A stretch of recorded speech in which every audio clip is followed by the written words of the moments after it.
রাজধানী ঢাকা আজ বায়ু দূষণে বিশ্বের দ্বিতীয় স্থানে। সকালে ঢাকার বায়ুর মান রেকর্ড করা হয় 225। বায়ু দূষণের এই পরিস্থিতি তুলে ধরেছে সুইজারল্যান্ড ভিত্তিক প্রতিষ্ঠান আইকিউ এয়ার। এ নিয়ে আলোচনা করতে রাজধানীর বেইলি রোড থেকে আমাদের সাথে যোগ দিয়েছেন স্ট্যামফোর্ড বিশ্ববিদ্যালয়ের পরিবেশ বিজ্ঞান বিভাগের চেয়ারম্যান ও পরিবেশ গবেষক ডক্টর আহমেদ কামরুজ্জামান মজুমদার। জনাব ডক্টর আহমেদ কামরুজ্জামান মজুমদার, আপনাকে স্বাগত জানাচ্ছি ইন্ডিপেন্ডেন্ট টেলিভিশনে। যেটি শুরুতেই জানতে চাইবো যে সবাই ভূমিকম্প নিয়ে আতঙ্কে, কিন্তু বায়ু দূষণ নিয়ে কারো কোনো মাথা ব্যথা নেই কেন? জি, আপনার প্রশ্ন থেকেই আসলে উত্তরটা খুঁজে পাওয়া যায় যে এই ভূমিকম্পে যেমনটি তাৎক্ষণিকভাবে ক্যাজুয়ালিটি হয়, মানুষ আক্রান্ত হয়, মারা যায়, হতাহত হয়, বায়ু দূষণ তাৎক্ষণিকভাবে তো নয়, 1-2 বছরের মধ্যেও এটির ক্ষয়ক্ষতি শরীরে খুব সহজে ফুটে ওঠে না।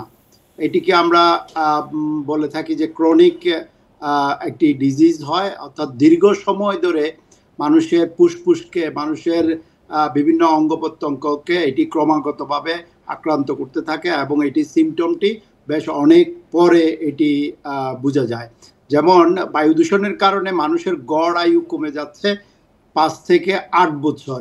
এখন এই মানুষের যখন মৃত্যু হচ্ছে ততক্ষণে যায় বোঝা যাচ্ছে যে বায়ু দূষণজনিত কারণে তার গড় আয়ু কমেছে। এটি সহসা অনুধাবন করা যায় না বলেই বায়ু দূষণের বিষয়টি নিয়ে মানুষের তত বেশি মাথা ব্যথা নেই। জি, পরিবেশ বাঁচাতে কি পদক্ষেপ নিয়েছে অন্তর্বর্তী সরকার? কেবল সেন্ট মার্টিন নিয়ে কি যত তোড়জোড়, কি মনে হয় আপনার কাছে?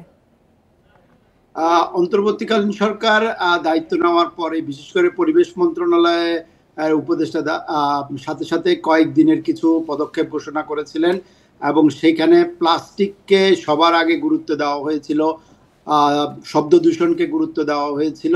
সেই তালিকায় বায়ু দূষণ কিন্তু প্রথম বা দ্বিতীয়তে ছিল না, বায়ু দূষণের বিষয়টি আরো নিচের দিকে ছিল।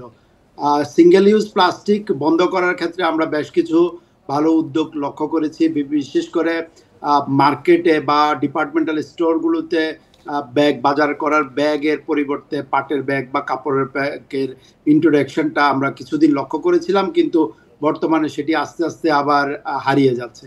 আর কাঁচা বাজারে তো সেটি ইমপ্লিমেন্ট করা যায় নাই। অর্থাৎ আমরা উদ্যোগটা সরকারের পক্ষ থেকে শক্তিশালী থাকলেও জনগণের পর্যায়ে অর্থাৎ কনজিউমার লেভেলে এটি বলা যায় যে তেমন সাফল্য নিয়ে আসতে পারেনি।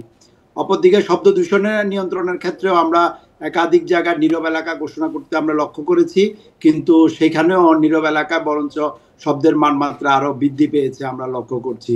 ফলে এই দুটি ক্ষেত্রে সফলতা তেমন না থাকলেও সেন্ট মার্টিন বা উপকূলীয় অঞ্চলে প্লাস্টিক বর্জ্যের রিলেটেড কিছু উদ্যোগ গ্রহণ করা হয়েছে এবং সেন্ট মার্টিনে পর্যটক আনাগোনা কমে যাওয়ার পর সেখানকার পরিবেশের বেশ কিছু উন্নতি আমরা লক্ষ্য করেছি।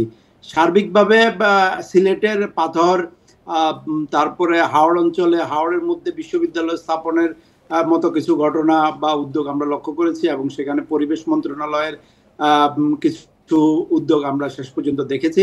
কিন্তু যতটুকু এক্সপেকটেশন আমাদের ছিল পরিবেশ সংরক্ষণে, আমরা মনে হয় সেই এক্সপেকটেশন লেভেলে আমরা পৌঁছাতে পারিনি। আপনি যেমনটি বললেন যে পলিথিন এখন পর্যন্ত বন্ধ হয়নি, নিঃশব্দ এলাকায় শব্দ দূষণ চলছে, ভাটায়ও ইট পড়ানো কিন্তু হচ্ছে। তাহলে কাজের কাজ কি হলো? যেমন পরিবেশ উপদেষ্টা গতদিন বলেছেন যে বায়ু দূষণের মতো বা পরিবেশ কে দূষণমুক্ত করার বিষয়টি রাতারাতি সম্ভব হবে না, এটি একদিনের কাজ না। তো আমি ব্যক্তিগতভাবেও মনে করি না যে এটি আর রাতারাতি হবে, কিন্তু 1.5 বছর সময় তো অতিবাহিত হয়ে গেল। এই 1.5 বছরে আমরা সিগনিফিকেন্ট সেই চেঞ্জেসটা এখনো আনতে পারি নাই এবং অন্তত যদি ফিটনেসবিহীন যানবাহনগুলো, যেটি পূর্ববর্তী সরকারের উদ্যোগের একটি ধারাবাহিকতা যদি থাকতো, তাহলেও কিন্তু ফিটনেসবিহীন যানবাহনগুলো ফেজ আউট করা যেত। আমরা এই বছরের জানুয়ারিতে একবার, জুলাইতে একবার এবং আগস্টে আরেকবার, 3বার উদ্যোগ নিতে লক্ষ্য করেছি, কিন্তু যানবাহন মালিকদের চাপের মুখে সরকারকে শেষ পর্যন্ত পিছু হটতে হয়েছে। এটি আমরা কোনোভাবে এক্সপেক্ট করি না। ঢাকায় বর্তমানে এই সময়ে যদি ফিটনেস বিহীন গাড়িকে আমরা বন্ধ করতে না পারি, আমি কোনোভাবে মনে করছি না পরবর্তী কোনো একটা পলিটিক্যাল গভর্নমেন্ট আসার পরে সেটি এত সহজ হবে। পূর্ববর্তী পলিটিক্যাল গভর্নমেন্ট থাকার সময় রাজনৈতিক মন্ত্রী লেভেলে যারা ছিলেন তারা এই যানবাহন শ্রমিক ইউনিয়ন, মালিক ইউনিয়ন সেগুলোর নেতৃত্ব দিয়েছেন, যে কারণে সেগুলো সম্ভব হয় নাই বলে আমরা শুনেছি। কিন্তু বর্তমানেও সেটি কেন সম্ভব হলো না? ফিটনেসবিহীন গাড়ি থেকে প্রায় 15 থেকে 20 ভাগ বায়ু দূষণ হয়ে থাকে এবং দুর্ঘটনা, যানজট সহ নানা রকমের নাগরিক সমস্যা সৃষ্টি হয়।